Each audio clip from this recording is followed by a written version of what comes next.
Am I allowed to go to Fiji? Is that necessary? In the current climate crisis, I don't think that that's necessary. When was the last time you were on a plane? I'm not sure. Maybe a few months ago, to be honest. Where'd you go?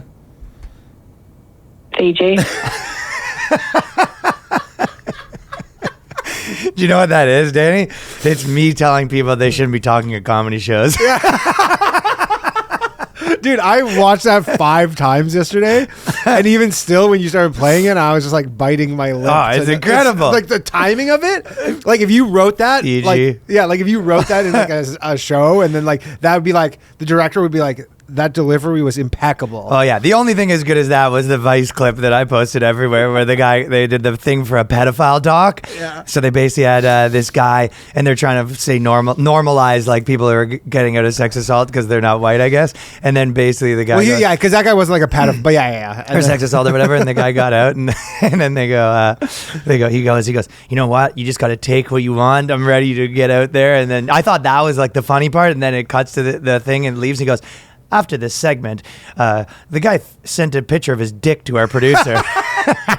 I watched actually someone like on Twitter, they posted like a longer interview with the Vice person talking about like, and they were like, yeah, we had a big meeting and we were like debating whether that was like pertinent information to the story. Okay, and, like whether or not like we should leave it in or not. And then at the end, and he said it was an accident. An accident. Oops. I mean, that's the thing. You're like, if that, because the story is about a guy who's like who's like getting wronged by like the sex offender registry, and then you're like, okay, you're just the unluckiest guy on earth. Well, it's a Curb Your Enthusiasm. It should have ended. He goes, no. Okay, before we start, this week, Chicago, we sold out, so just added some new tickets. And then Cleveland, do not miss that, this Sunday. Cincinnati, Columbus, Charlotte. And then Danny will be at Charlotte Greensboro Rally with me. North Carolina. Austin, you got to be there. Detroit City, Portland, Phoenix, Plano, Toronto. You know the T-Dot people got to come out. And then it's Baltimore. RyanLongComedy.com for tickets. And roll the intro. The boys. It's the BOYSCAST. The lads. It's the BOYSCAST. The dudes. Prepare yourself for BOYSCAST. The bros. It's the BOYSCAST. The homies. It's the BOYSCAST. The dudes. Experience the BOYSCAST. The BOYSCAST. So I've been on tour nonstop, and then I was in LA for 4 days doing podcasts and doing my show, and we sold out. And I was hanging out with Kurt like nonstop, and he told me probably the funniest thing in the world. So in China, they have a term for like when you have a mistress, and the term roughly translates to second boobs. Isn't that great? Nice. Oh yeah, that's the second boobs. No, the tour was fucking awesome, and then I had a lot of people. I'm not gonna talk about it for that long, but there was a ton of dudes that kind of were saying like, you know, when I was doing pictures and everything, one dude was like, yo, you guys helped me like get over my ex-girlfriend that I was like stressed out about, and then now I kind of didn't care. I got this new chick, and he's all like pumped about it, and he was like, a lot of it was the BOYSCAST, he said. Yeah. And then a lot of people were kind of like, this isn't just comedy. No, but a lot of people were also saying it was like, it's like kind of weird meeting you because like I feel like I'm friends with you because for sure. Do you know what I mean? Like all that kind of stuff. Yeah, I mean, dude, if you listen, like imagine you listen I feel to every like episode, that too as people. Yeah, podcast I listen to, you're like, I listen to you talk 2 hours a week. That was like when I went on tour with Tom Green, and he was like this and that, and I was like, yeah, I know all of this. It's like hard to even, you know what I mean? You're kind of like, oh, I'm doing this, and they're like, yeah, I know. I've been paying attention. And then also I did a couple of like big podcasts and stuff, and I've all of I look at the comments generally just to see people trash talking me and then get mad. Trash the eyebrows? No, but every comment was some version of like, well, not everyone, but like a lot of people were like, oh, fuck yeah, the boys on the come up. Like people were like invested in the fact that I was doing cool things. Yeah, like they were almost like, we're doing it. Well, you know what I mean? It's like the movement's doing it. Don't you remember when you were into bands? Sure. And then the band comes, it's like, you're like, yeah, I'm on MTV this week. That was like the vibe. So anyways, I thought that was all very cool. Shout out to all the dogs. Yeah, and then on top of that, I had a request to do a big sponsorship campaign for NPR. They go, you know how sometimes podcast shows will say you'll see sometimes on advertisements and stuff like that. And I just wrote back, how about news, Scott? What was there like? Yeah, we'd like to run a sponsorship for our podcast, Men Are Bad. How about news, Scott? It's called Men Are Bad. Would you be interested? Yeah. But we unfortunately are not going to be doing the NPR sponsorship. There will be no NPR, no PR. Yeah, no PR for NPR. However, we are going to be supporting black creators because Rachel Dolezal started an OnlyFans. Yeah, we and I'm are. signing up for it. Yeah, we are. Yo, I love Rachel Dolezal, by the way. I'm all in. And how much do you feel she's in on this whole joke? Well, nowadays she's not in on the joke. She's in on the coaching. Yeah. She's making bank, my friend. Do we know that? Buddy, do you know how many endeavors she's had? She's on everything. She's on Cameo, OnlyFans. Listen to, okay, this is what they said. She had a homemade lollipops business, a melanin spectrum doll. She was selling $1,000 sculptures. She had a Rachel. But doesn't that really sound to you like the chair that she was selling? Like the entrepreneurs who are constantly just doing things that fail? I don't think they're failing, though. I bet you Rachel Dolezal. What, these are all exits for her? She goes, yeah, I sold all those companies. They were exits. They were exits. You go, what happened to your melanin doll? She goes, sold it for $4 million. On to the next thing. For sure. Well, you know 100% though that Rachel Dolezal has like support black creator badges on all the things. You know what I mean? It's tough. The best part about the OnlyFans too is she says she's gonna be posting feet pics. Yeah, that's how it started. That's how every girl goes. He goes, I'm gonna post my feet pics. He goes, hey, guess what? Your feet pics not worth what you thought they were. Yeah, you're right. Show boobs. That is kind of the thing where it's the girls being like, you know what? Maybe I'll just pop some puppies on there and like make $1 million, and you're just like, then you post in all your foot photos and you're making $200. Yeah. And then you're like, oh, I guess. I think you're wrong though. I think Rachel Dolezal is crushing it. I wonder. I think she made $400,000 last year on OnlyFans. No, on all of her business endeavors. She's an entrepreneur, including the exits. Try hard to be an entrepreneur. Shaq heard Shaq on some interview last fucking week. He's awesome. I love Shaq. Yeah, but so she goes putting foot pics and fitness tips, and I don't know if you saw it, but it's gross. Yeah, like the photo of her is like not hot at all. No, not great.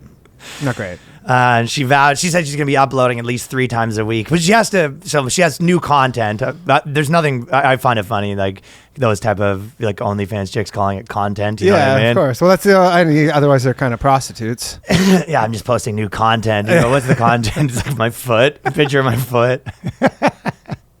Dude, look, if I could make money selling pictures of my feet, I'd be doing it. Sure. I got no qualms about that. I think I'm going to be spending money because that'd be funny if you came into my place and it's like all just like you saw my background, my credit card bills, just like going hard on Rachel Dolezal. I'm spending $100. All the tips, the custom videos. Yeah, the customs. Yo, how much do you think it would cost to get like a custom video of Rachel Dolezal, like real proper flicking the bean? 200? You think 200? Let's do it. Sure. Dude, let's start making Rachel Dolezal offers for, custom content. I mean, I feel like for 1,500, we could just fly her out here and her just come on the podcast. I thought you were going to say come on her. Come on the podcast. I mean, we should definitely get her on the podcast. Yeah. Okay, so anyways, we should do Rachel. is get her on the podcast and then only talk to her about business stuff, like do a straight up like she doesn't know we're messing with her, like a straight up entrepreneur podcast, like, you know what I mean? Like, what's your cash flow like? What's your funnel like? yeah, just ask her only. Funnel? Yeah. Because I whip up outrage and then... So anyway, shout out Rachel Dolezal. She fucking rules, dude. Love you, Rachel. And you know who doesn't rule? So, Tom Brady, who's sick. Goat. Yeah, we were talking about it, that in some ways, his life's not that great because he has a wife that is like super rich, right? Yeah, and kind of on par with him. Kind of on par and probably demanding and probably... and then, so on top of that, she's been doing all these interviews and stuff, and he's been saying this also on shows and stuff, that she's a witch. Yeah. and she's been putting spells to help him win the football games, and Loki like taking credit for all the stuff. Yeah. It's kind of like the witch forums where You know what's so funny is she's like, yeah, I'm a witch. It's like all my spells is why we won. And then Bill Belichick's like, yeah, I cheat. I cheat. That's why we win.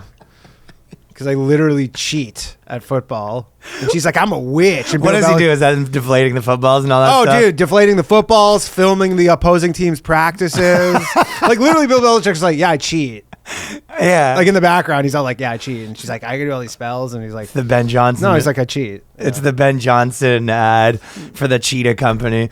We probably mentioned it before, but there's this guy, Ben up, Johnson, that got his... More importantly, there's a guy named Frank D'Angelo. Yeah, we've talked too much about D'Angelo, but basically he had a company called Cheetah, and it was an energy drink. And then he got his medals taken away for cheating because he was doping. He was like the first guy to get pops for cheating at the Olympics. He was a big one. He was 100-meter dash. He's the Yeah. big star, right? And then afterwards, so they took all his money away. He didn't get to be his career as a motivational speaker, all that sort of stuff. And then this scumbag who has a Cheetah energy drink got him to do commercials where he goes, do you Cheetah?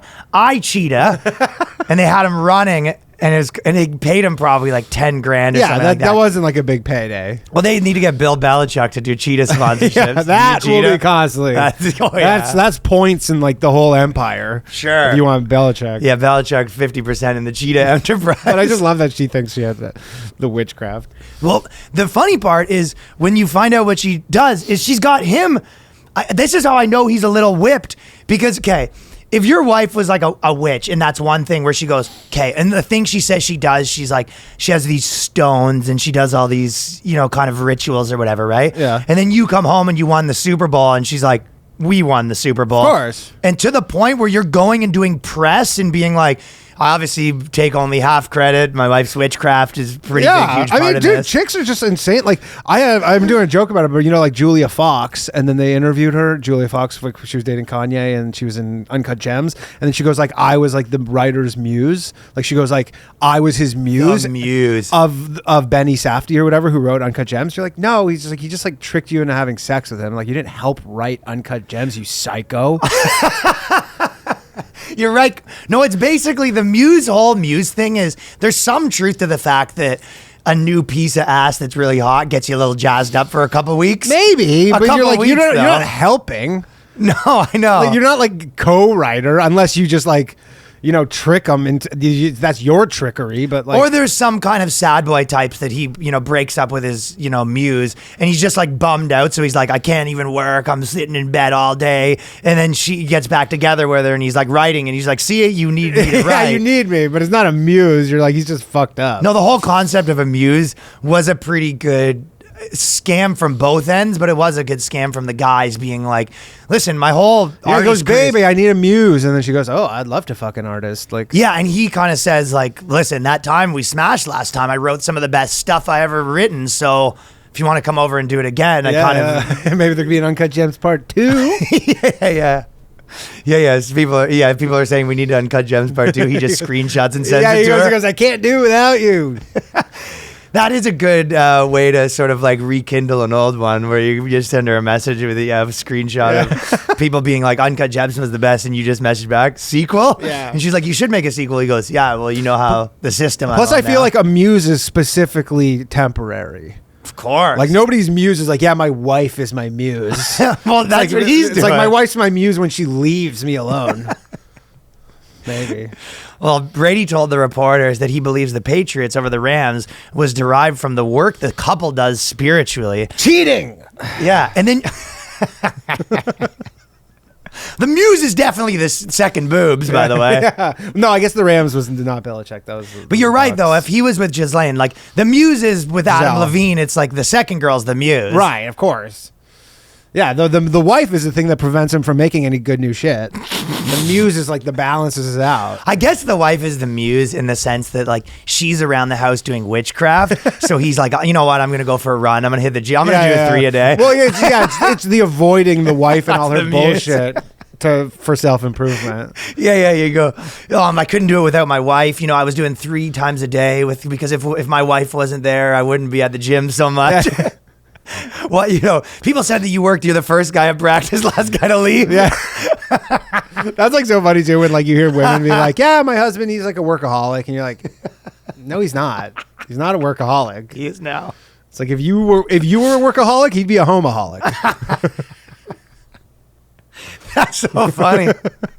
Yeah. So the reason he's working so hard at practice, he's just like outworking the next guy because every time he comes home, she's surrounded in spells. She goes, "Get in here. I need you. I need to do our prayers and stuff like that." All the doors are now just like those beads. So we gotta pray to the Dark Lord. He goes, "Honestly, think I could probably use another fucking run." I'm gonna go see if I can beat my time. Yeah. So I think there's something about that. I get these little special stones, healing stones, protective stones, and she has me wear them on a necklace. That's got to be, if you have a buddy that his wife's a witch and he shows up with a necklace with this new stones, how do you not get like trashed by the boys with that one? I think that's Dude, the thing, too, even if you're Tom Brady. If you had that where like your chick was like, "Hey, I brought you this like thing that helps you podcast better," and you've got this necklace on and you show up and you'd have to lie to me. Like there's no way you could be like, "My girlfriend gave it to me and it makes me funnier on podcasts." There's no way you could admit that. No.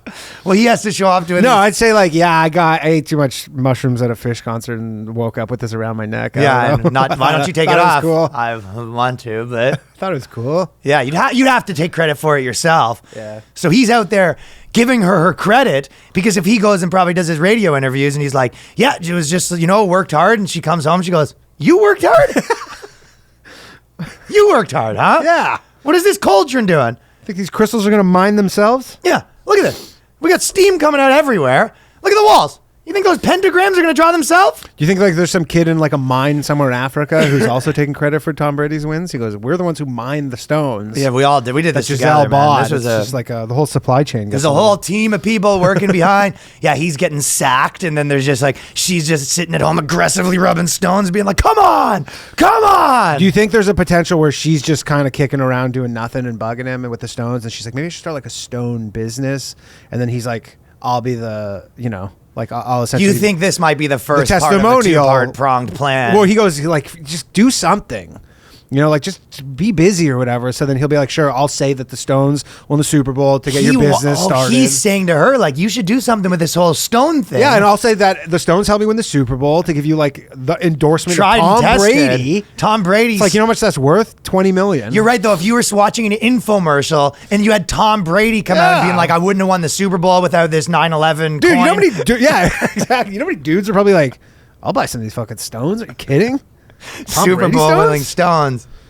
So it is possible. Maybe there's a couple possibilities. Couple but possibilities, I yeah. think the most likely scenario is that she's super into this. He's kind of whipped. He's had to admit to her that that the Stones helped. Yeah. And then now she's like, "Well, you told me that they helped. Why are you not publicly?" Is there a chance that their neighbor is Gwyneth Paltrow? Oh, that's another. That's thing. what it is. He goes, "No more hanging out at the Paltrow household." This is bullshit. He's like, "I've working my whole life, and now we moved next door to her, and all of a sudden these crystals are taking credit from." I come home, my supermodel wife is wearing a fucking cape and cauldron. Yeah, so that's possible too. And then on top of that, the dudes have been taking sort of L's lately, but I think there's a bit of a win. Is that MacKenzie Scott, when she filed for divorce again? Yeah, she filed for divorce. She filed for divorce, but I think this might be the guy's first win in a while. Because dudes, like, I don't know if you saw that. We'll maybe talk about that later. But the guy from this like dork, the Try Guys, got caught cheating on his wife, and then they busted his whole empire. Guys are getting Did you know killed, Do you know who the Try Guys were before this? I've never heard of them. Okay, so I don't really follow those circles. That's even more your alley. No, you applied to be part of the Try Guys, dude. I had never heard of the Try Guys. No, I had never been. You follow the Try Guys. I've never heard of them. But then You wanted to be yesterday the I was fifth looking at Google search trends or whatever, and like it was like the #1 search thing in America. Well, it's a big deal. But yeah, the guy got busted. The dorks to the millennium. You know what I mean? They're just big as dorks. They're like male feminists. They do these basically like we're gonna put on these Simulate apparatus childbirth. so we can feel the pain that women can feel. Challenges like and that it's just kind like of stuff, right? just like electrodes or whatever. Just like, oh yeah, I'm not even the type of guy generally that's like, look at this guy low T. Like, I don't really talk about that kind of stuff, but it really does when you see these guys. You're just like, there's not an ounce of testosterone in this whole group, right? I mean, we'll get. Are we Anyways, gonna, whatever. I don't even want No, to talk there's a about line the from fucking that. dorky-ass There's a Try line. Guys. Oh, if we're not going to talk about them, then I just want to reference the thing, yeah. One line, because this was in the Daily Beast. Okay. Okay. And this was a very undaily. Just to Okay, give maybe you- we're talking about Try Guys. Okay, then. just to give you an idea of like how they're viewed, because this is in the Daily Beast, a very undaily Beast line about them. It says, "But what happens when one member of your anodyne cast of chaste, soy-faced dweebs reveals a pervasive libido?" So it's like the Daily Beast is calling them soy-faced dweebs. Where you're like, whoa. the single Chad at this Daily Right? Beast. You're like, or they're like, these guys are even making us look like Chads. Like, Oh my God, the Daily Beast guy Calling- walking around being like, all right, I'd be that guy's bull. kind of. Oh my God. But that's maybe just how big of a bitch. So Adam Levine took the L, like he was taking L's, which we talked about, I think last week on the Patreon maybe, but he was taking L's, which it's been covered to death. Apparently, though, Try the Guys, wife might be but okay all with these that. guys getting a little bit of side on this, get a little strange on the side, What is it? Double boob? getting a little fucking second boob. Little second boob. You can get a little second boob without your life getting ruined. Yeah, but that's. I mean, the problem is that their whole brand is these wholesome dudes. I'm a friggin' So dweeb. it's like the pastor. you know what thing. the funny part is? Never happens to athletes. It would be probably good for their brand if they found out that their chick was getting second ball. Second ball, fourth ball, fourth Third ball. and fourth ball. Yeah, fourth ball. But the MacKenzie Scott thing is just always makes me laugh because so she obviously divorced Bezos. She's blowing through this guy's money as quick as she can get it. You know what I mean? Yep. And then less than. Okay, I'll just read a bit of it, but there's like so many funny parts to me. So less than 2 years after announcing their intention to give away a vast fortune together, billionaire philanthropist MacKenzie Scott and her husband, former science teacher, are parting ways, right? And then I think a part of it is that he has to, get some of this money from her, before it's gone, right? Like he's This is the attached new to this guy. cash cow. Yeah, The he's new guy, yeah. But There must be a prenup when you're getting in that. He must have signed. there's got to be a prenup, but there's must have not a signed a prenup. there's not a full prenup. You know what I mean? Yeah. But she's hell bent on blowing through Bezos' fortune, and his guy's name is Dan, right? And he was like an author, science teacher guy, right? But she basically has been doing all this philanthropy, and it says all of it since they got married. It'll say donated $1 billion from MacKenzie and Dan. Yeah. And all of the articles, it's like, can you imagine Bezos watching that being like, one of the nicest guys in the world, Dan, another $2 billion, and just being like, Dan didn't donate shit. Yeah, Dan didn't know shit. It's like Oh yeah, Dan. It's like this wing of a You're a hospital. big philanthropist, Dan, are you? It's like a wing of a hospital. It's The like Dan the wing. Dan Ward. We don't know his last name. He's a fucking nobody. I'll tell you what. But Wouldn't donate it a whole ward. drive to us. you nuts if you were Jeff Bezos watching the number one philanthropy in the year, Dan? You know what is really telling though, and like this, you see this repeated time and time again, is that when guys get stuck in relationships they don't want to be in, really at the end of the day, there's no price too high to get out of it. Of course. Like they go like, yeah, like I'll literally like this is worth $10 billion. It was more. It was like or 80. or whatever. Yeah, he's just like, it's worth it. Yeah, or he didn't have a choice. I mean, maybe she wanted to, but I'm sure he didn't. I'm sure Bezos was not like, baby, we could work this out. He probably had I checked don't out know. so far before that. Long time ago. Right? And then he's just like, yeah, like that's like fine. Yeah. And then once her and Dan got Dan. he might be the biggest philanthropist in the world for those 2 years. Yeah, probably. I mean, he probably must put him in the top like 500 all time. And Bezos is so hated too by especially the types like Amazon's like public face enemy number one. Think of how crazy it is to make the money. Everyone hates you. People are like, fuck you, billionaire piece of shit. Then some dude spends your money and gets all the praise. Yeah. And honestly, all the people talking shit about Amazon probably use it like every day. And Dan's not even spending his own money. He's literally, it's not like Dan's other option is he's going to get it. So his only option is to spend the money. Yeah. They basically said, hey, Dan. Just get those buildings named after him, That's the only thing he could really do, because he couldn't say, hey, why don't we cut this whole philanthropy thing out? Like, there's no way. He's probably like, look, MacKenzie, you've made your point here. Okay, you gave away all his money, your money. You made the point. Our let's not get carried away with this. There's a lot of other things we could do with this money. You've done a really good job of giving away Jeff's money, but now what's left, I feel like, is our money, right? And she goes, who are you? Yeah, so that's why I don't know if Dan kicked himself to the curb. You know what probably happened too is a little bit Dan, when he got into the mix, he was like, she's like, I'm going to give away all the money. And he was kind of like, I mean, obviously he's not going to give away all of it. And then as the bank account kept draining 2 months in, he was like, this bitch might be actually giving away all of it. Well, and also Amazon's share price got cut in half. So then the money is like, half of that is gone. Right, and then so he's like, "Wow, this is he's like, you're giving away money based on the share price from last year." Well, this is real, huh? You're actually, we're doing this, okay? And she's like, "Yeah, but we gave you the wing." It's like, "Yeah, the wing is." Yeah, but you didn't put my last name on it. It says MacKenzie Scott and Dan. So, and then without fanfare, his name was edited out of a Medium post. So she was posting all these Medium posts. That's how she announces her big donations. Oh, she has a blog? She has a Medium. yeah. She's a philanthropist blogger. That's the dream. Never did a blogger. She's the philanthropist blogger, right? And then, so she's basically this #1 philanthropist blogger. And then she went back into her old blogs and changed it so it's, instead of saying MacKenzie Scott and Dan, it just says MacKenzie Scott. Dan got rubbed out. They can't take his name off the buildings, I guess. Yes, they can. Sandblast that shit right off. Oh my God, that's so funny. Just taking off the Dan. And anonymous. They all got changed to anonymous. Yeah, ouch. You know what I was thinking the bloggers are? Bloggers are just instigators. That's the best way to describe them.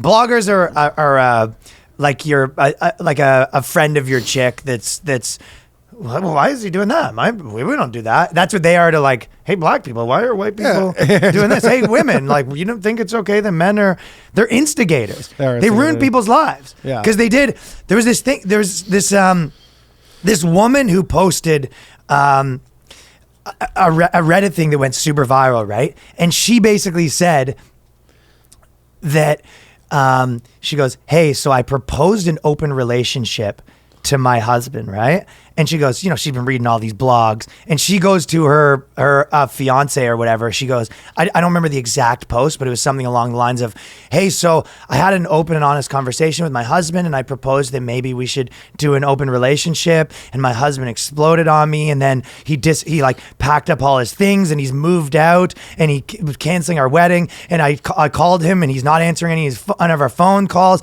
and then I called his friends, and her friends said, you know, like he doesn't want you to contact him and all this stuff. And she goes, I'm flipping out. I don't know what to do. I just thought that maybe we could have this. And I told him I just wanted us to maybe have some experiences as long as it's open and honest. And, you know, everyone obviously was originally posting, you know, this guy's an asshole, this and that. He's the asshole. But then like dude Twitter got a hold of it, and dude Twitter's like win for the boys kind of thing. Yeah. Being like, but it was, this is what it would be like dating a girl that had a bad advice in her ear. You know what I mean?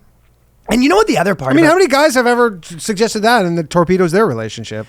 But I think if the guy, there's also a thing where girls, this is the part that blogs are so stupid about with guys.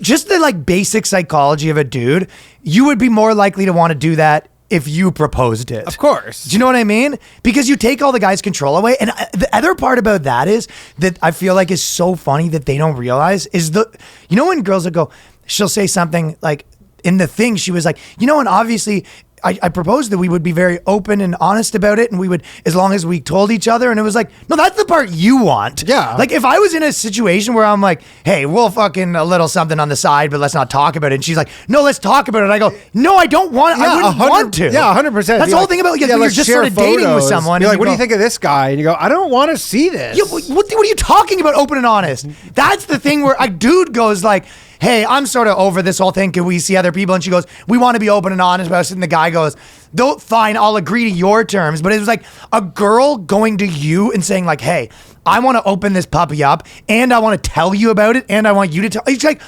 I honestly think I would do the same thing as him. I might not storm out, but I would probably be some version of like, Yeah, I don't know about that. And in my mind, I'd be like, okay, we're probably. Yeah, I think I would maybe respond to I someone like that too. I started looking for places and just low key. Like, I wouldn't explode or anything Yeah, I wouldn't like that. explode, but I'd be planning. In the your mind, exit. you'd be like, okay, you know what I mean? Be like, I'm going to start cheating. I'm going to say no to the open relationship, start cheating. 100%. just as that. And then be like, in a few months, be like, yeah, we're done. Because blogs don't understand dudes at all, right? No. So this Dudes don't blog. She got into the community, started reading all this stuff. It got into her head. Poisoned her mind. Poisoned her mind, ruined her life. And then everyone goes, yeah, actually, that guy's used. And it's not even her being like, you know what? Maybe I won't propose that the same way to a dude next time. She's like, everyone's advice is like, that guy was a diamond in a haystack in a negative way. You need to find a real man who will be fine with those kind of proposals. Sure.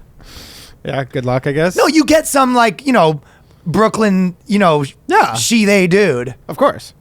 Which there was a couple of those. I had a fucking dude that I've met, fucking long hair, mustache. And then found out it was she, her. And it was like, okay, but you are a dude, right? I'm like, you have a mustache and you look like a dude and talk like a dude. Yeah. And then saw on Instagram, it was she, they. And I was just like, what? Yeah. Keep you on your toes. It does keep you on your toes. So we're dating now. So we're... So I was actually, me and her I bought dating bought the big ass fake titties. I don't know if you saw that. I saw you about a site, but on the site they have they had all the photos. The tiggles. They have all the photos, and there's like legit, like just like a dude with a beard, looks like me, just like big ass fake titties. Come on, as like the models on the site because they're like trying to show they're for everybody or whatever. So there's like literally one of the guys on the site just looks like me, big ass fake tits. That's so funny. That's the teacher. Yeah, basically, but like a beard and everything, like not even a wig. It's just like a dude with a big ass fake tits. Be like, yeah, you could. The last thing I'll say about Miss MacKenzie Scott thing is when they were describing Dan, the person said he was like a really good guy, and she goes, he's one of those guys that she goes, he had no sense of greed at all. Very easy to have no sense of greed with $10 billion of someone else's money. For sure. There's so many zeros in that bank account it doesn't display on your phone properly. Like, you ever try and like add too many zeros on the calculator app and then it just like puts the E or whatever because it runs out of space? It's like, yeah, when your bank account looks like that, there's an E, like an exponent or whatever. You're like, yeah. How funny is that they would describe Dan as a very generous guy? Yeah. It's like crazy guy, like way more generous when he probably has a fucking Amazon stock ticker like above the bed, like those LED, but it's just Amazon price. Just Dan's so generous. Such a generous Shout man. out to Dan. Shout out to Dan.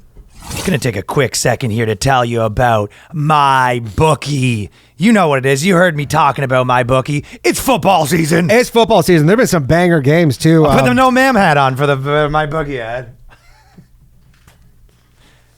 Yeah, it's football season. Now it's the dogs time. And I'm sure a lot of the sports dogs, watched the Bucks Green Bay game this past weekend, which was a banger. Green Bay just narrowly edged out the Bucks with literally the dying seconds, and we got a big one this weekend. Actually, Bucks against the. Why am I blanking on this? Bucks against the Kansas City Chiefs. Which is going to be the Chiefs, yes, they've been allowed to keep their name for some reason with all this strife. So, anyways, Ryan, of course, you know football and you pick the winners all the time. So why not get paid for them at MyBookie? You bet single spread games, money lines, parlay multiple together to increase your payouts, low contest entry fees, and over 500,000 Simoleons to be won.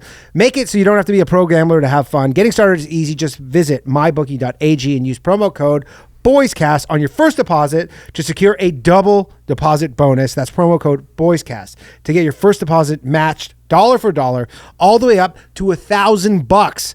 1,000 clams, 1,000 double deposit bonus. MyBookie is a proven sportsbook that makes it simple to bet and win. So make this your winning season exclusively at MyBookie and watch some football and make some bets. Let's get into it. Okay, I got a banger here. You ready for a banger, City? Yes. I bought my Mamma Mia. Mamma Mia. I bought my 13-year-old daughter a vibrator, and I think you should do the same. And this girl she had a fucking TEDx talk about how you should buy your daughter a vibrator. Whatever happened to just figuring it out? No. You didn't watch the TED talk and get inspired? I did not. In a TEDx talk entitled "Why I Gave My Teenage Daughter a Vibrator," and you should too. That is one of those things where you can see why people are like, arrest her. Yes. It's one thing if you want to be a fucking weirdo with your own daughter, but like, you're going to do a TEDx talk and tell me? And she goes, released earlier this month, Dr. Robin Buckley. So this is a doctor, by the way. Yeah, but it's like, this isn't even prescription. like Birds and the Bees where you go to like, hey, just so you know, like, whatever, this is how it works. And like, you can impregnate a person or get impregnated and there's real consequences. This is just like, hey, here's a dude going to his son being like, you don't want to do the overhand grip because that's not really ideal. You want to just grab it firm. You know, like, what the fuck? It's yeah, well, she unnecessary. said that. She goes, one of the reasons is we need to talk about teenagers having sex and societal double standards, especially with our girls. And it'd be like, no, this double standard goes the other way. It's actually like this you can do a TED talk about. I don't think any guy could ever do a TED talk and be like, why I've been giving my son auto blows. Yeah, or like the dad goes, yeah, give him a bottle of lotion and some tissues and be like, give her, kid. Yeah, that's more of a stepdad thing to do. No, yeah. dudes have to work for it. You remember what it's like growing up. If you want to get to the fucking stepdad's Playboy collection, you need to legitimately go on a mission. Boom, boom, boom, boom, doo doo, boom, boom, boom, boom, boom, boom, boom, boom. You're crawling through the backyard with the grass on your head and camo paint. Did you ever find Playboys in the woods? You got a timer. You know he's gonna be back in his. I can't remember. I never found. I feel like everybody talks about it. Yeah, I've heard so many Playboy in the Woods stories that I'm like, did I? No, I never did. We had one friend that had a shed full of Playboys, and we used to go and fucking have our way with them. My dad had like one collector's edition for like the 80s or something. Did you fucking get? Probably still has it. Yeah. Did you ever do it together? Yeah. He was showing me. My dad is a pioneer of he just goes, this is how you do it. No, son. this is what your dad does. He goes, hey Danny, look at your Playboy. He goes, see those tits? Do you know how much money you can make by showing people those? Do you know the revenues that Playboy Inc. makes per year off of this magazine? Yeah, and they go,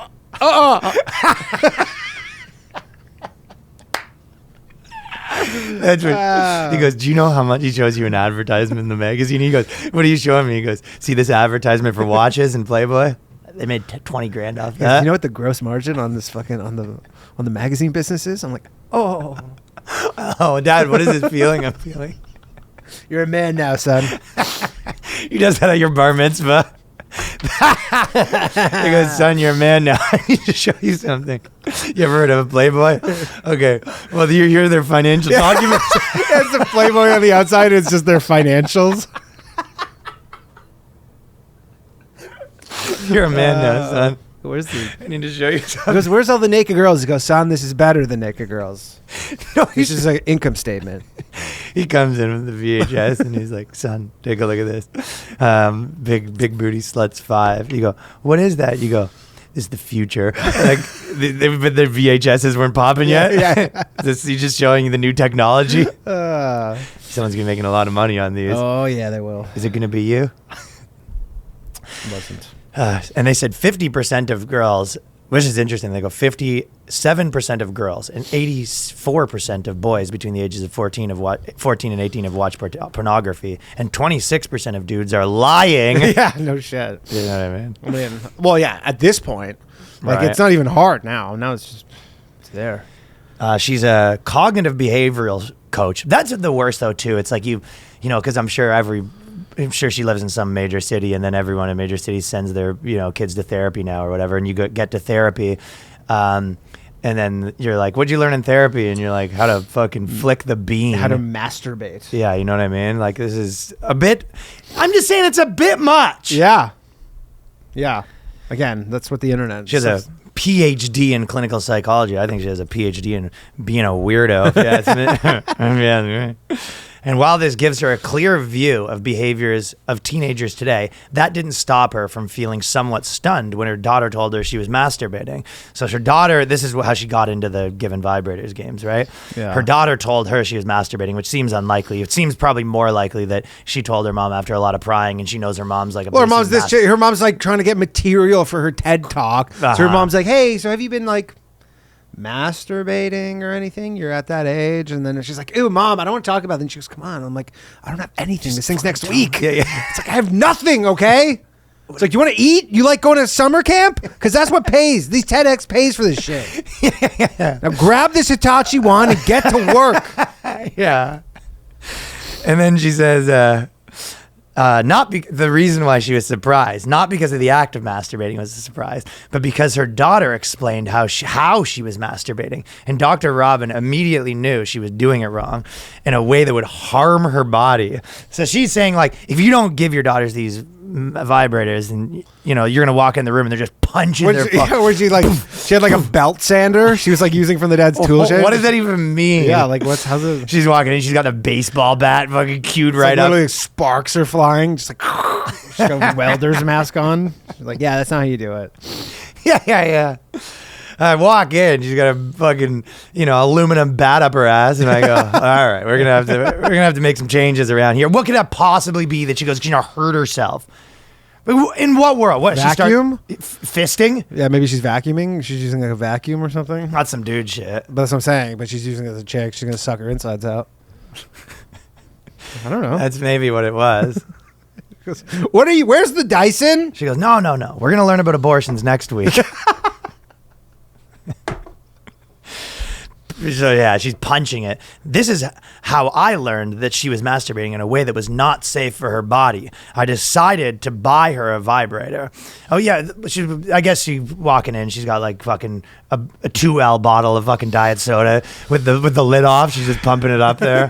Like, doesn't make any sense, right? No. Some people have shared that they've actually used my TEDx talk to start that conversation with their kids. So they're making their kids sit down. It's like, all right, movie night with the family. What are we watching? This 10-minute TEDx talk about how you need to give your daughter a vibrator. And then at the end of the thing, she goes, look under your seat, open that box, and put that in your box. Do you maybe think any moms like read this and they go, you know what, I'm going to buy my kid vibrating underwear? And then they have the room. Oh, that's great. You go, if you're good, I'll crank it up.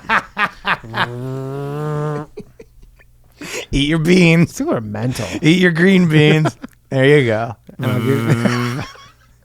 So fucked up. People are literally insane. The kid's bugging her too much. Mom, I need money for... It's like the new pacifier. It's a pacifier for a teenager. What is this? A B+?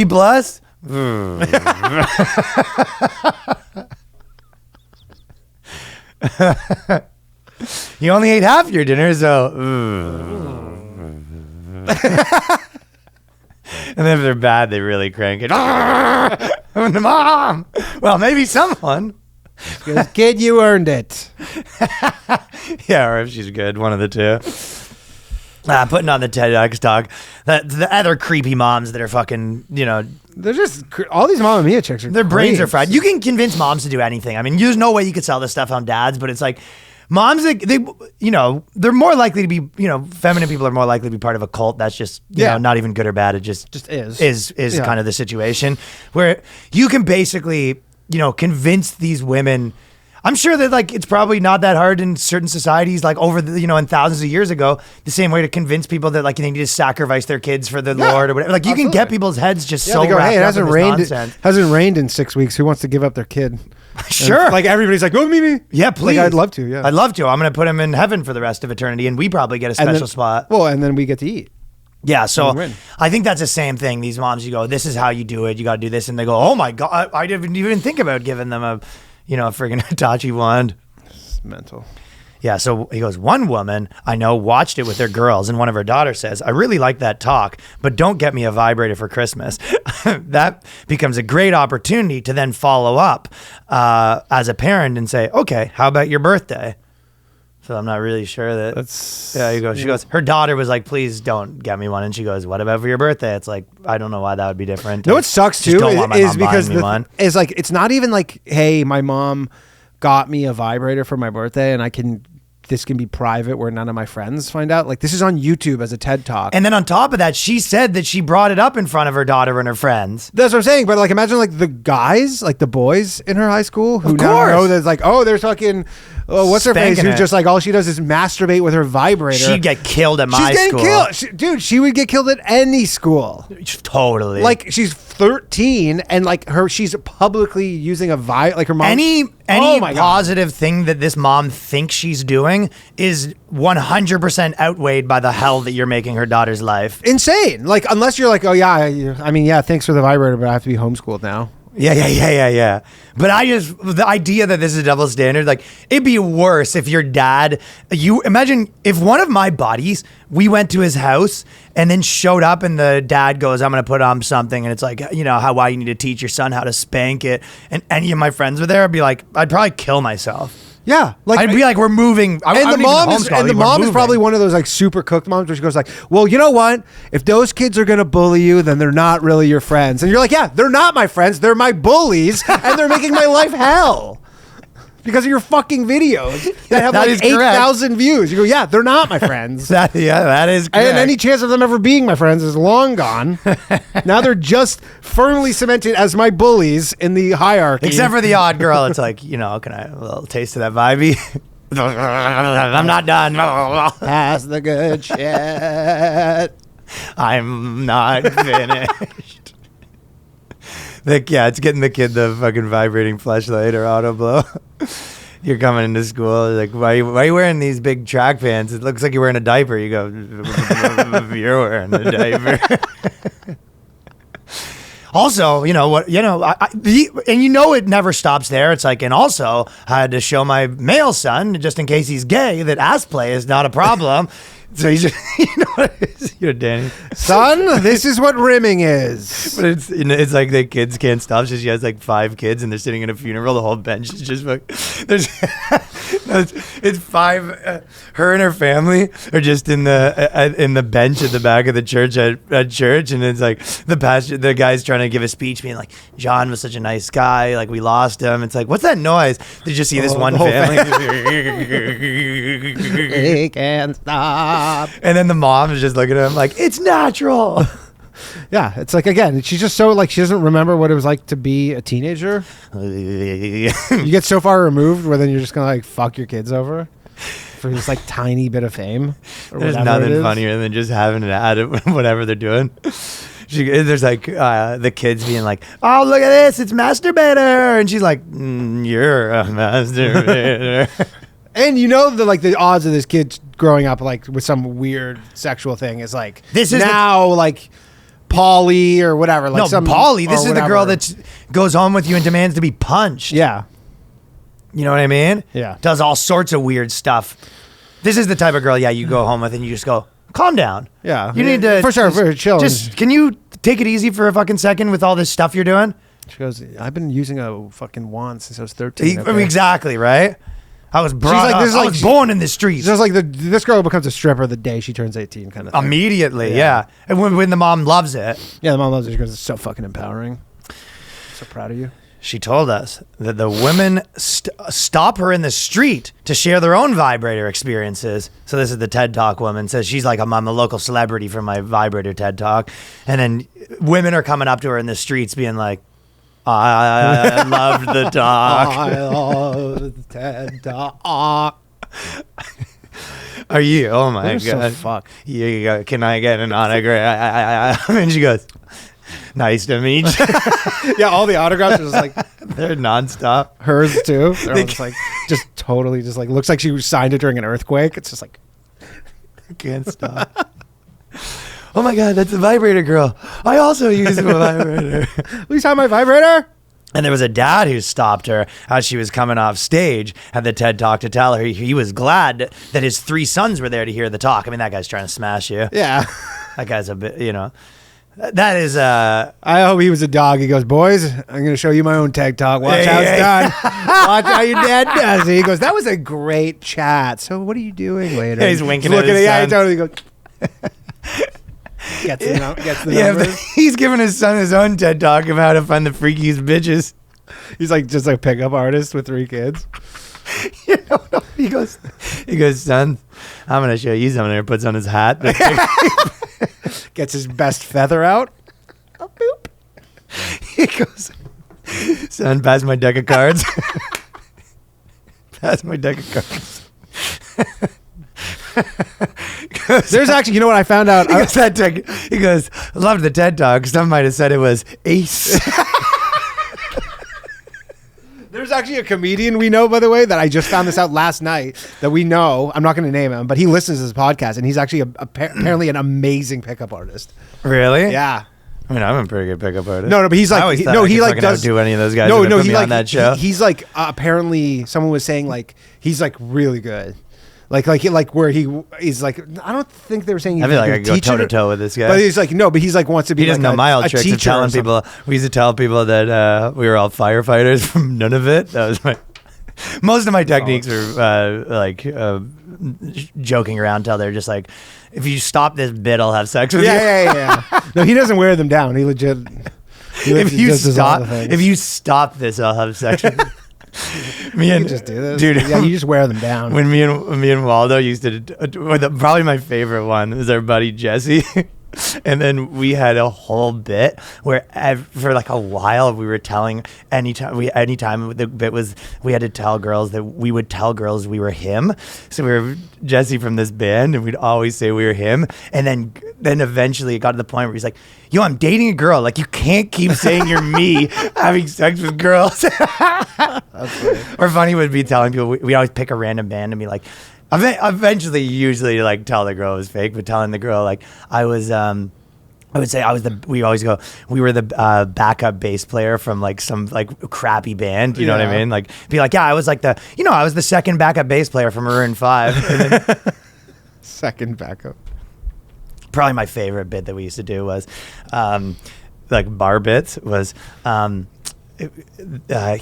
Chris would stand there holding his drink like at a bar, pretend he was like kind of rocking out to the music, and then or we'd flip and I'd come out behind him and then I'd pretend to put something in his drink and then like make eye contact with the girls and be like, shh, like don't tell. And then I'd go back and then I'd come and then he would kind of start to act a little weird, and then I'd come back like 3 minutes later. I go, "Hi, I'm Ryan." Nice to and then he would start falling down and put my arm around him kind of thing. And then I'd walk him like towards the bar. Never once did a girl stop it. No. But the girls are just watching me like, roofie your buddy. It But so, they think it's a stranger. the funniest part, but the funniest part was like, looking at me afterwards, and I'm doing this, and he goes, "Hi, I'm Chris," and I go, "Oh, nice to meet you." Now that the Jeffrey Dahmer thing's out, maybe they would. Sure, but that's what I'm saying. Girls will be like, anytime. I think most guys, if you saw something like that, you'd be like, "Hey," you'd go over and be like, "Just so you know, like, don't drink that." Yeah, Like, I don't know what course. just happened, but like that guy, not a single girl ever came up and said like, Not by the way, cool. someone put them in. Not cool. They just ladies. watched the whole thing go down. Yeah. Would you ever like watch a girl at a bar, like a dude comes and puts something in her drink and then comes and starts like, would you ever let that happen? Fuck no. Of course not, right? If it like how overtly a guy just like put something in, no, hell no. By the way, this one, that was one of those bits you go, okay, and then when I guess we don't really get any girls at the end of this bit. No, like, no, it's no, that's strictly just for us. you. Yeah, that's for you. That's me like going on a pickup artist show, doing a bit like that, and they're just like, "You didn't even talk to the girls," and I'm like, pretty sick, though, Yeah, right? but it's pretty funny though. They goes, yeah, but you didn't film it either. It's like, well, you didn't even film it. It's just for you. I had a lot of bits like that where they were exclusively for us. And you go, "Did you pick up the girl after?" Didn't even talk to them. Yeah, I didn't even talk to Didn't him, even but I try. had a great night. Yeah, great night though. But telling people at a bar, sometimes he wasn't even like to the thing, but telling people you're the guy, our friend Jesse was like, nothing made me laugh more. Oh, shit. Okay. And then she says, but the best response of all has been from her own daughters. They regularly tell me of how proud they are of my talk. I'm so proud of you. Oh. Not something that would be easy for teenage girls. So these girls must have to go to like some weird private school where people are all like this, I guess. But I think that this is probably mostly just like a lie. It's probably more likely.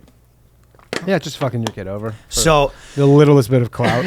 well, this is So this is one of those things where, when people are like, kind of the right wing people are always saying everyone's like a pedophile, and left wing people all say everyone's racist, homophobic, every different phobic, ableism, and all that stuff, right? Yeah. So gays against groomers. Have you heard of that? I have heard of it. Yeah. Are you in it? That's kind of tough for you because you're a gay and a groomer. I'm gay and a groomer. I'm gays for grooming. Gays for grooming. They hate dog groomers. It's a very underrepresented group online. Is the gays for groomers? Nobody's standing up for them,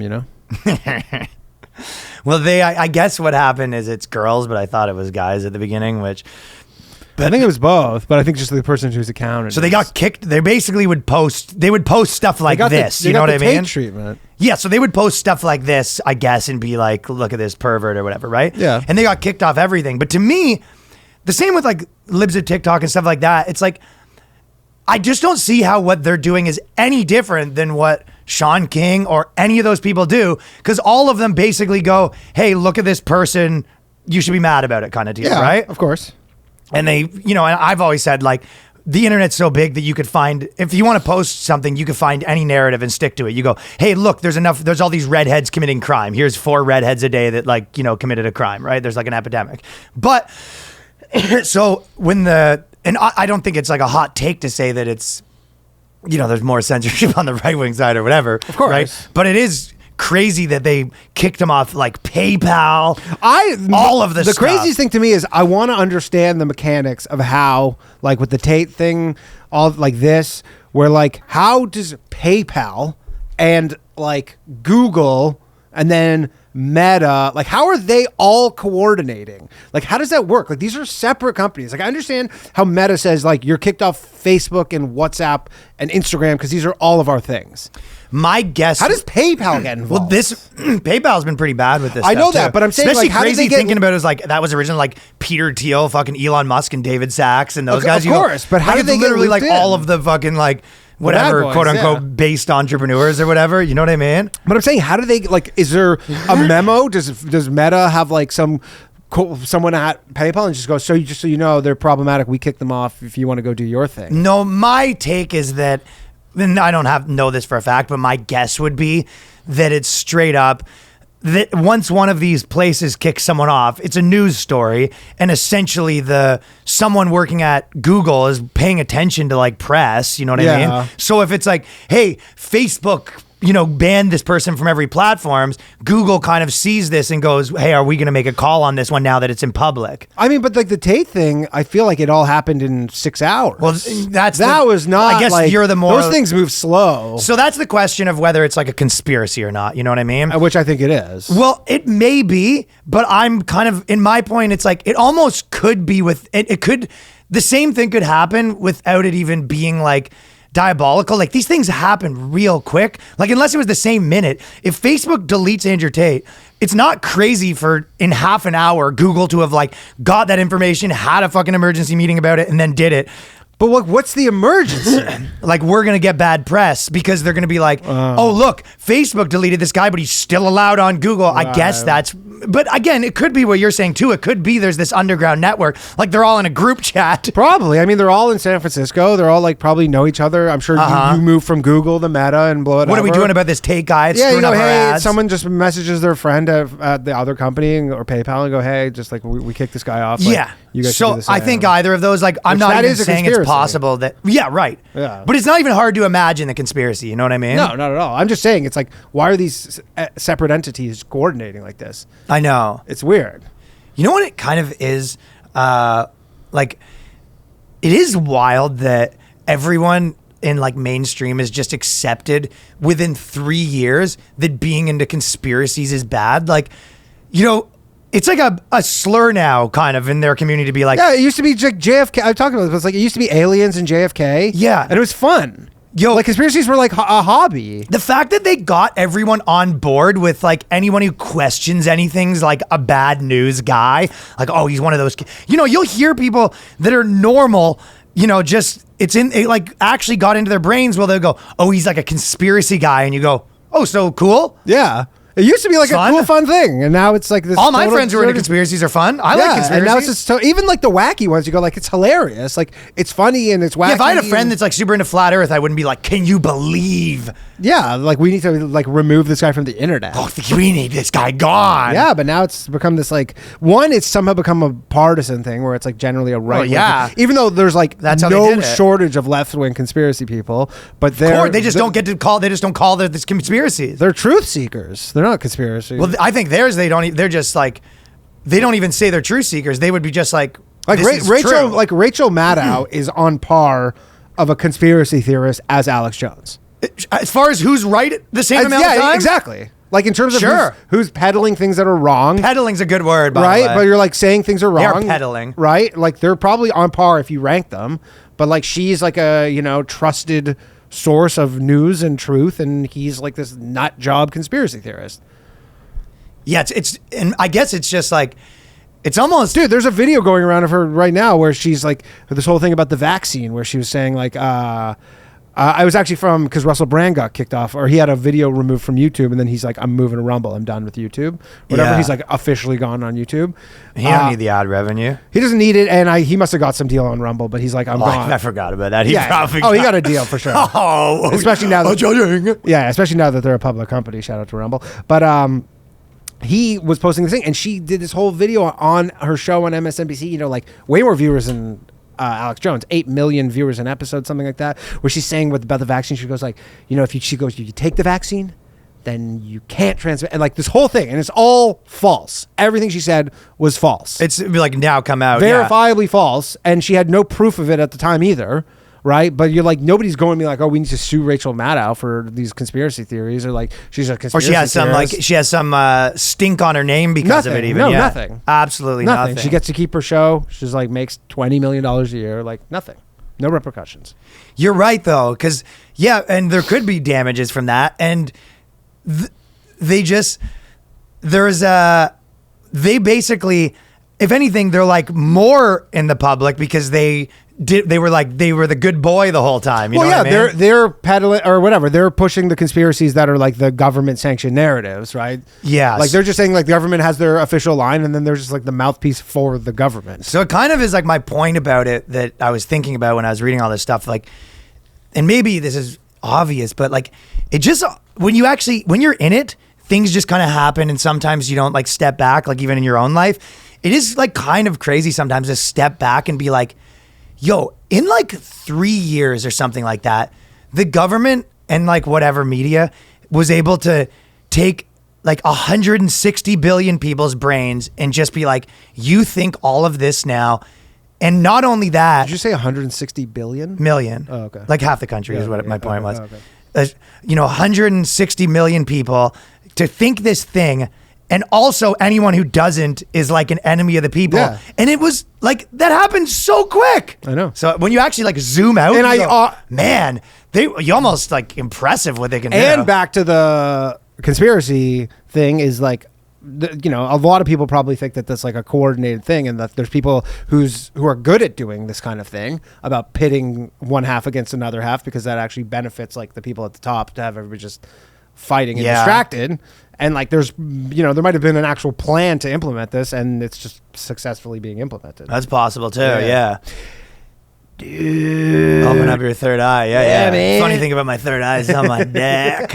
Well, anyways, we kind of got serious about that, but Yeah. the thing that was making me laugh about this was so Gays for Groomers is trying to find like groomers, but I was loving the idea that now that they got kicked off the platforms, they'd start doing like a Chris Hansen-y thing.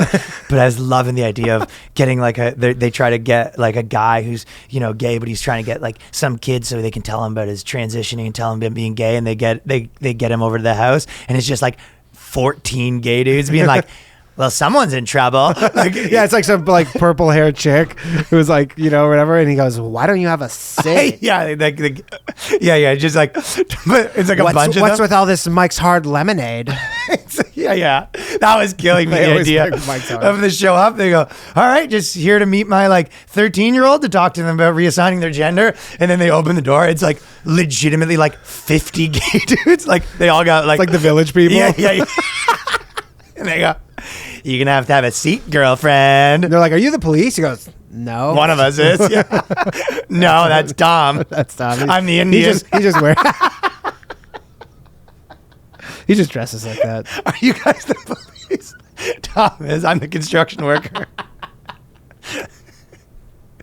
Oh man. Yeah, so that was fucking killing me, the idea.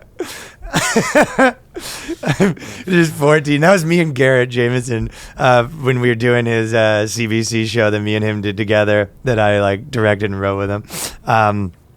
We had a sketch where it was the guy with too many roommates, and you went to the house, and the guy has like, yeah, my roommate's there, but he has like, it was like 45 roommates, and we actually were gonna get like 40 extras, and all of them are in the room, and he goes, you know, that's Tom, my second roommate, and this is my third roommate, and this is Jim, my actual roommate, like the actual same room. Yeah.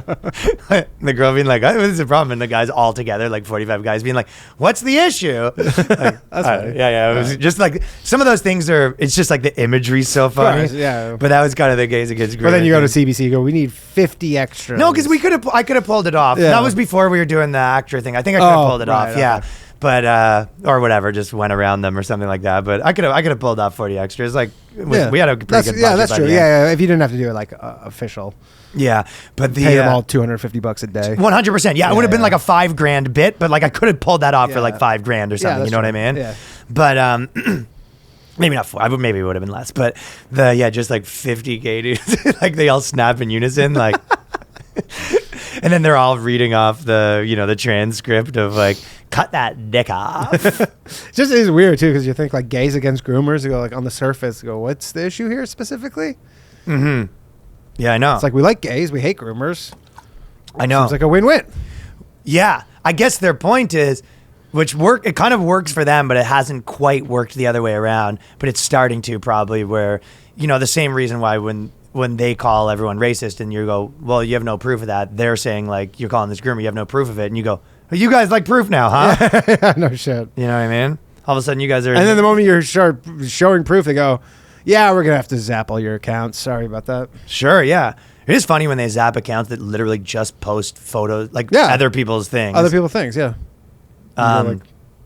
But so on the topic of this internet stuff, that's why I kind of wanted to talk about this stuff a little bit, because they did this article at CBC, and it kind of reminds me of an article I did like years ago, but they said it's a slippery slope. How young men fall into online radicalization. Reed Brown says that YouTube started showing him problematic content when he was only 13 years old. So this guy's only 13. I love what's the definition of problematic content. It's kind of like a horror movie, you know what I mean? They're saying, they go, this 13, they found some dork, some dork rat to go, do this article. And he goes, I was radicalized. I was only 13. I was only 13. It started out pretty benign, he recalls. Can you make some music for me? Yeah. And increasingly harmful views against masculinity. It started out benign. You're watching something about a teen fashion, and then next thing you know, the algorithm would push you a Ben Shapiro video. Boom, boom, boom, boom, boom, boom, boom. You go, what's that creaking? What's in the cupboards? I don't care about your feelings. You hear like some Jewish music in the very distant background. Yeah. What is that? Who is that? Who's there? It's my 13th birthday. But I'm only 13. What's the cupboard? What's in the cupboard? Who's there? Who's there? Mom, my gold coins are missing. All of a sudden he just goes, oh, his gold necklace is just missing. What the hell? Yeah, the Jewish music's really good. It's Ben. Oh, who is that? Who is that? It's Ben. And there's the classic, the door blows open from the wind. And Yeah. But there's nobody there, and you close and he's behind you. Oh, hello. He's sitting on the microwave, but his legs still aren't touching the counter. So he's just like, he's swinging his legs on the microwave. Oh, hi. What's the issue? Traditional marriages are a good thing. Ah! his son comes home. He goes, Mom, I don't know about this wage gap thing. He goes, he's only 13. So funny because he just has an opinion based on statistics. Coming this Thursday to theaters near you. Facts don't care about your feelings. And they also don't care about your life. Mommy, I've been a bad boy. Mommy, what's on the computer? No, he's like, and if you think about it, trans people kill themselves at the same rates when they're not. And then you go, na, na, na, na, na, Yeah. Next thing you know, you're editing Ben Shapiro comps. This guy just wakes up. He goes, what the hell? His hands are moving without him, and he's editing Ben Shapiro Destroys videos. He just wakes up. Ben Shapiro Destroys 17-year-old. He goes to school. Everyone's like, love the videos, but I don't remember making a Ben Shapiro Destroys. Yo, where'd you learn to edit like that? He goes, I don't know. I don't know. His hands are just moving without him. Oh my God. He's editing 2 Ben Shapiro Destroys compilations at once. And then his arms, like you just hear, he's got one, he has a computer behind him and his arm is like, the joint's all dislocated. He's like, editing Ben Shapiro Pones college kid video. This guy must be a fucking real cool at his school right now, though. Oh, the guy who article about him. He must have gotten so much trouble that he's got to like. Because do you think that's what happened? I think what happened is he went to high school and started dating some girl, and now he's trying to be like a male feminist, probably. Or he has a parent at like CBC. Who knows? Something is part of the punishment. Well, no, he went to this organization that they talk about and exposed them to controversial and increasingly harmful views about masculinity, like the fact that you should have some. Yeah, I know. Like it's okay to have a penis if you're a man. That is the end game for all this stuff. You know what I mean? Yeah, just chopping off the hog. Job done. Pretty much. Because they go. Also, here's even better is when they're talking about Ben Shapiro, they're turning these guys into these alpha monsters. Because Ben Shapiro. Yeah, I know, right? You know what I mean? Yeah. Just the height of masculinity. Yeah, it's one thing if they're saying bad views about masculinity, Andrew Tate. You at least that holds up to at least you make sense with what you're saying. You're just like, you're being too much of a man. Have you been listening to Shapiro? This guy's just walking around punching walls. Shapiro got me jazzed up. Yeah, they just want all dudes to be chicks, basically. That's their whole thing. That's the CBC's actual mandate, I think. Their actual mandate is just suck every last little bit of masculinity out of any man, so he can just be a weak little subservient man slave to some polyamorous woman. Yeah, be in the orbit of some chick. You can be some guy's planetary. Yeah. The objectification of women and the LGBT community has these same experts raising concern about how extremist far-right groups are using TikTok, YouTube, and other social media apps in a drip campaign. Is a drip campaign. Bloop. Bloop. That's what happens. That's it's faucet, and then you zoom in. It's Ben Shapiro's face. Yeah, it just drips down, and it was just like. The wage gap isn't actually true. That's what they say in this thing too. They go, this guy even says, he goes, and I was on the online and I started, believing all these fake things about the wage gap or whatever. That's the one example they use. But you go, yeah, but that one is like real. I know. That's also everyone, that's not even one that I feel like anyone, any liberal person that's trying to not seem like a psychopath even they've given up on. Yeah, they've even given up on that. It's just been debunked so many times. It was just like. It does not true. I know. But again, if you ask them, so many people, they still another good thing that's happening in Canada right now? So they just put a bunch of money into this this mandate to get more black people jobs or whatever. And it was the, minority POC job program and, putting all this money into getting them interviews and doing this stuff. But the white and black unemployment rate's the same. So it's where did you get the jobs from? It was they have the same unemployment rate, right? So it's you go, we're trying to get them to hire more black people. It'd be from where though? They all have jobs already. Yeah. You know what I mean? It's not it's actually whites. not a more of a problem that their unemployment rate. Yeah, there's no disparity. There isn't a disparity, but they're just Listen, Yeah. we got to spend these dollars somehow. Listen, white people, you got to make some sacrifices. Yeah, but Make what are some the changes. sacrifices? Like, so you fire a white guy, but like they don't really have. It's not. There isn't this crazy. Like, there's more job opportunities than there are people. Like, that's the problem. Period. You know what I Yeah. mean? The problem isn't that there's tons of people that want jobs and trying to find them. It's the opposite, right? I don't think they're coming at this from the logical standpoint. I think you think they No, are. of course not. Facts don't care for you about your feelings. Coming this Thursday. What's another one of his catchphrases? Can't think of another one. That's just the one. That's the main one, I guess, right? You know, you go, he's drinking a cup of water and he goes, "Oh, this tastes weird. What is it?" He looks at it, liberal tears. Maybe that. It burns. It burns. No, what happens is he starts crying. No, that's what happens. The guy's chasing him around and he just hears that, and he goes, Mom. He starts crying and then his tear drips down and then just a tiny mug just appears to catch it. Oh, hello. Yeah, From behind him. just from behind it. I'll take those. He just catches the liberal tears. This is my sustenance.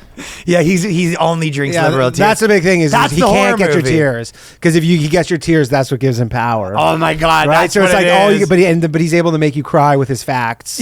So the facts, like he just so you have to like put earplug, go put the earplugs in, otherwise you're gonna hear the facts, and then you hear the fact, you don't get them in soon enough, and then he's got the facts, and you start crying, and he's catching them. He goes yes, and he's growing larger and larger, but he's still like the proportions of Women a are small actually man. women actually go to college at a higher rate than men right now. No, get the plugs on. Get the plugs. Get He goes, the there's plugs. actually more women than men. No, he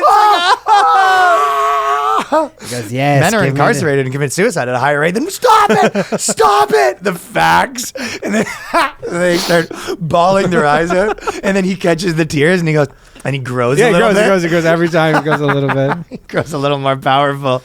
The facts get more potent. Yeah. Well, somebody needs to animate this, please. Yeah, exactly, right? Yeah. So they aren't happy until you're at your final form, which is a woman.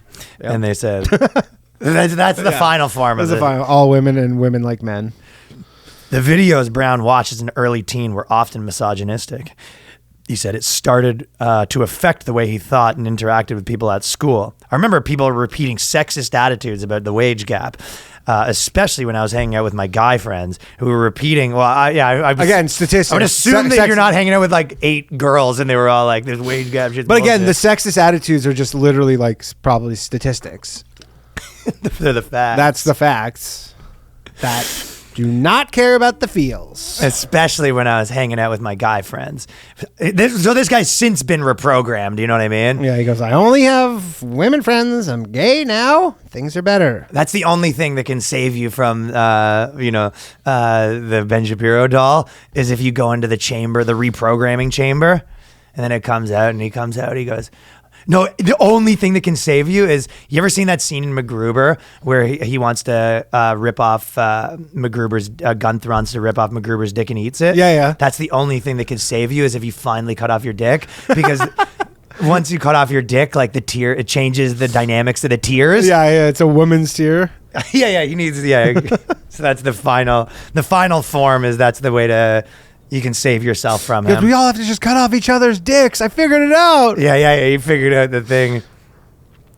And this little rat said that, because he goes, my guy friends are misogynistic. He's now been programmed. Well, thankfully, because of this article, you don't have any guy friends anymore. Problem solved. That is a problem solved. And since his friends act these things out in person, it made it more real than just watching the idea online.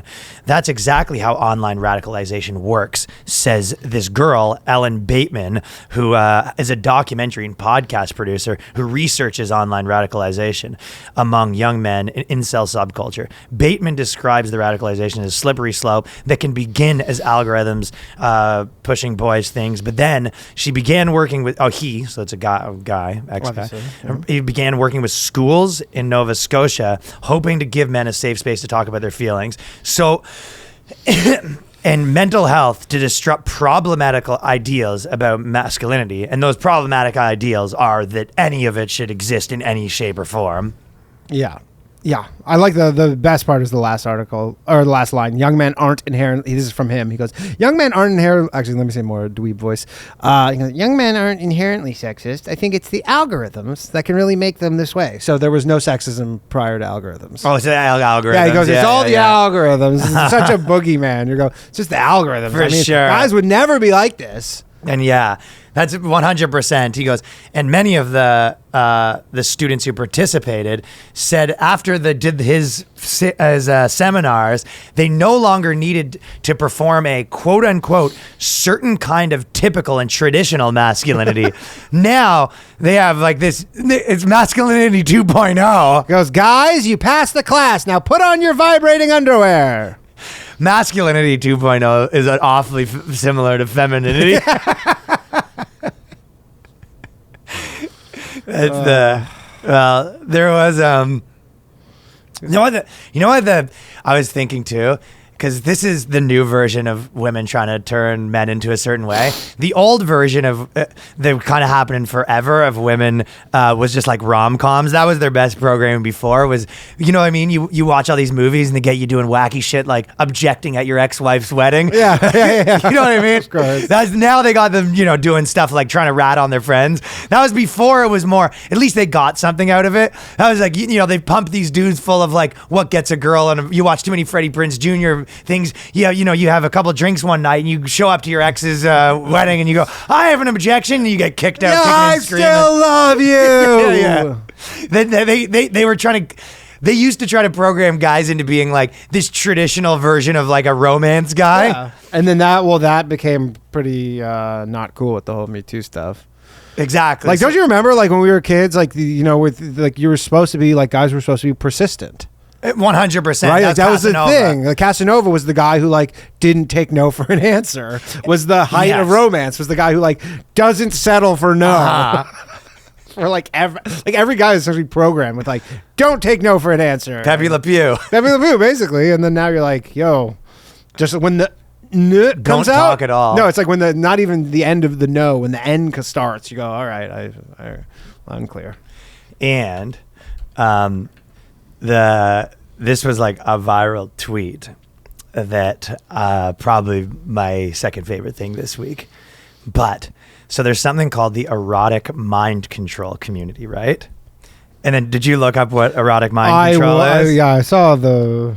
And then this girl went viral talking about she's part of this community, and she goes, so there is a racism problem in the erotic mind control community, right? Yeah. And she's like, she goes, I want to address something that will probably surprise no one. By the way, yeah. I mean, obviously, erotic mind control this community's got. Absolutely. And then the erotic mind control community has a problem with racism. As a vocal community that is very white, many of us have had the luxury of not being affected. We have heard racist stories and portrayed BIPOC as exotic creatures or as offensive, hurtful, racist stereotypes.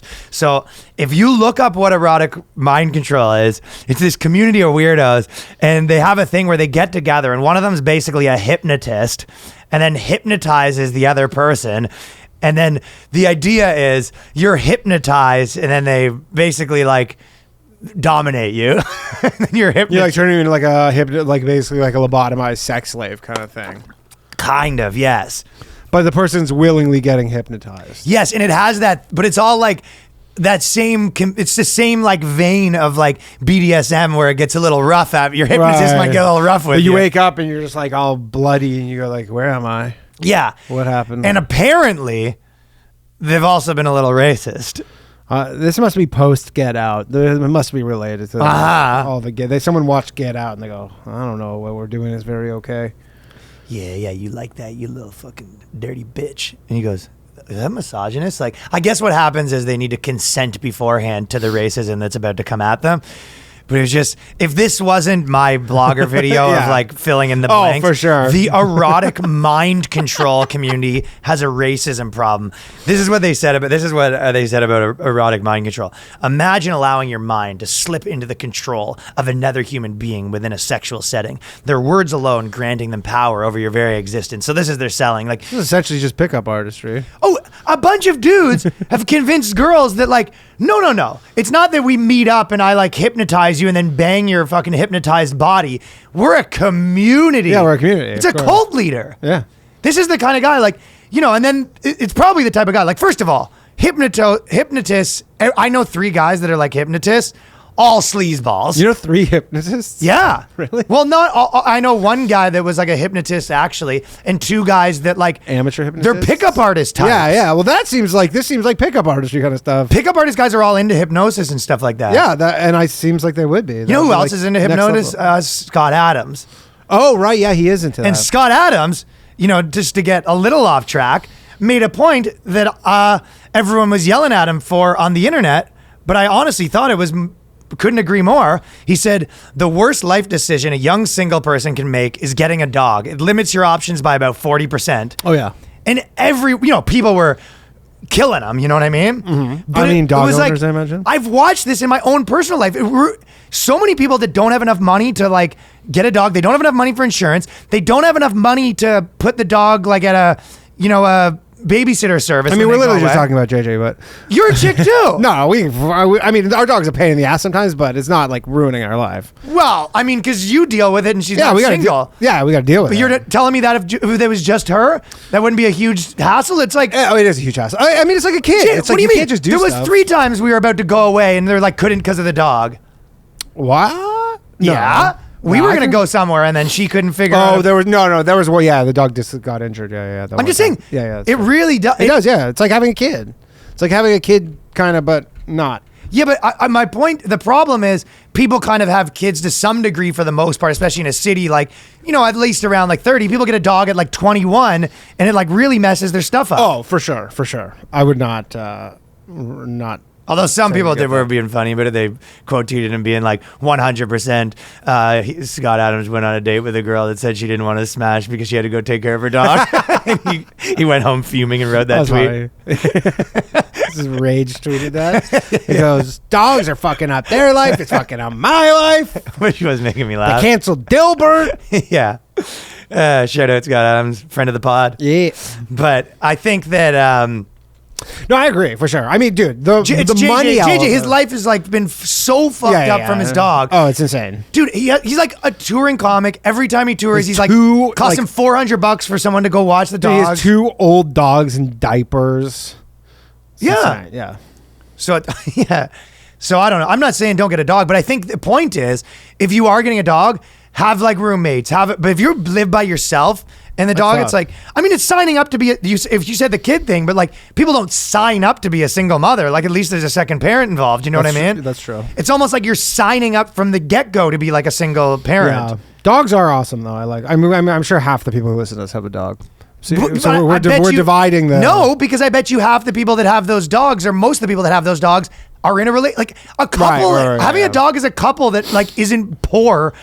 Think you can't like afford to put in a thing. You can't afford insurance, like all that stuff. You know what the craziest dog owners are? I had an ex. If you have a bit of money or you have like a partner. Yeah, if you have exactly. If you have money, that takes kind of care of the whole thing. But I had one of my exes, her dad was like pretty old school, and he was like into dogs, but he had a rule where like if anything for the dog costs more than $500, you put the dog down. That's a tough rule. Which is like most things cost more than $500 for a dog. That's like something a little above a. Who was this? My ex, like from 10 years ago. Her dad, like they had puts dogs. The kid's dog down? No, they had dogs, but like his rule was like if anything for the dog, like if the dog gets hurt and it needs more than $500, it's just like new dog. And then she's like, your ex is like, that seems like a little high. It seems a little low. And she goes, it's $400 for you. Yeah. What do you think it's gonna be for you? He was just like this. I got you pinned at a couple grand, so keep pushing it. This really old school dude, and he just like grew up really poor, and like that was just like how he's like, I like dogs, but it's like it's still a dog. I think I kind of get that, but I think especially when you have kids involved, like if you want to be like so stoic that you're that kind of guy or whatever. Yeah, but kids are like it's like their best friend. Yeah, you're like for $500, and the kid's like, I have $500. He goes, no. It's just the rule's the rule. Yeah, the rule is the rule. Yeah, because your kids will be like, I'll sell all my clothes. Everything. Sell everything. Not. It's not about the money. It should be a little bit. It's a principle thing. That's crazy. Grab the shovel. How many dogs did they put down? I don't know. I don't know. Or maybe they just like let them be injured, Oh my God. Yeah, it was kind of like, I remember hearing that go, ugh. Yikes. Yikes. Especially it's when gonna you be a yikes from the boys Yeah, cast. yeah, I know. Especially anybody who owns a dog, you're like, yeah, there's so many things that cost more than $500. Yeah, but I would just say it's like having a kid super early obviously is like a big hassle. Yeah. Like, but it's fine if you have money and like an actual like partner. Like, you know what I mean? You're in. And like, a also, it's household. like, you know, kind of the point of people. is to Sure. reproduce. There's no, like, dogs are not the point. Yeah, But they're cool. I like dogs. you're right. Sometimes it's a replacement. Yeah. For that. For sure. Oh, man. The amount of batshit crazy ladies in New York City walking around with dogs and strollers because they, like, obviously never had a kid. And Well, I was talking about that on stage for a while that, you know, girls don't have kids in major cities, so they just have to try to mother everyone on the internet. Or they get, like, crazy and they like, literally push a dog around in a stroller. And, like, you're like, that dog wants to be walking. Like, it's not like that dog, like, that dog's, like, kind of, like, being What's like, the yo, point? I'd love to, because they never had a baby. Uh-huh. So they're now, like, just replacing that. And it's like, the dog's like, I'd like to walk, please. Yeah, that's what happens. These girls end up, that's who ends up in the erotic mind control community, by the way. Being a hypnotist would be crazy, though, for your chick, being like, you know, it's like, you don't want to go to Bermuda. Yo, Oh, that would be the best. Anytime she wants to do anything, he goes, no, you don't. yeah, Stare at you're my actually pen. pretty down with me smashing tons of other chicks. You're repulsed by any other man but me. But yeah, a lot of the pickup artist guys are very into like hypnosis. When I snap my fingers, you will slob on the knob. So that's what apparently in the community of guys that have convinced girls to come over to their house and hypnotize them so they can be their sex slave. Are there any female hypnotists? Or is that like a male dominant? No, they can't hold the amulet. Pocket watch is more of a dude thing. Yeah, they're not able to hold the. So it's more of a. It's too meaty for them. Or is like there's something with women's voices, like the frequency that doesn't work for. You do hypnotists. kind of. I think hypnotists do sort of need to sit in this. That's what I'm saying. region. They do. They need the NPR voice. You know what I Exactly. mean? Not a friend of the podcast. Not a friend of the podcast. Hi, my name is. Yeah, so it would be good to be able to like hypnotize your girl like that, but they said the erotic hypnotist will take the role of the dominant. Oh, Willie, you know what I mean? Yeah. He wouldn't. He goes, you are going to peg me. Yeah, I don't think it would. You want to peg me. That would be bad, hypnotizing a girl into like doing some dominant shit to you. If she's not in control anymore, that could end badly. Yeah. Are the ones that choose the direction, as they are the ones that choose the direction of the hypnosis, who maintain control over the situation. I'll tell you what, these mind control guys got to hypnotize this girl out of her stop posting about their community. Yeah, seriously. You know what I mean? Hypnotize them into fucking reading a book and getting off the internet. I think that's what one of these. You know what happened is always the girls took over the movement. You know what I mean? Yeah. But I do think that it would be these hypnotized. The obvious answer is get these girls together and hypnotize them to be like, you actually don't see. Imagine that worked. Like it's the Vice video we did. Like when I snap my fingers, you won't see racism, sexism, and transphobia everywhere you look. Yeah. It's always a weasel. It's like a hypnosis guy. I think Always. Shit. Okay, we have a small note. Next week, because I'm leaving on tour all week, Cleveland, Chicago. I'll see some of you there. But because of that, I'm gone. I just came back. I'm fucking rushing around, moving, doing this podcast, leave again tomorrow. And I don't get back till Friday. I'm taking like a 6 a.m. flight. So we're going to do the podcast Friday because that's the only way we could do it without doing it on Zoom, which sucks. So we are going to release it on Saturday next week, which really not that big of a deal, No, but it's fine. It's worth announcing so people aren't yelling at us Friday being like, Yeah, what be like, the where is the podcast? Yeah, and then me and Danny are going to Skankfest, and we're going to try to do some cool shit out there and some vlog content that's going to go on the Patreon, and we're going to do some random Patreon stuff there. And this week, I actually have one of my third favorite articles of this week was the Trump thing on the Patreon. Nice little teaser, and that's all you got. Yeah, but sign up for the Patreon. It was cool to meet everyone that comes through, and thank you for listening to the Boys Cast. Hopefully, you'll see some of you guys on tour this week.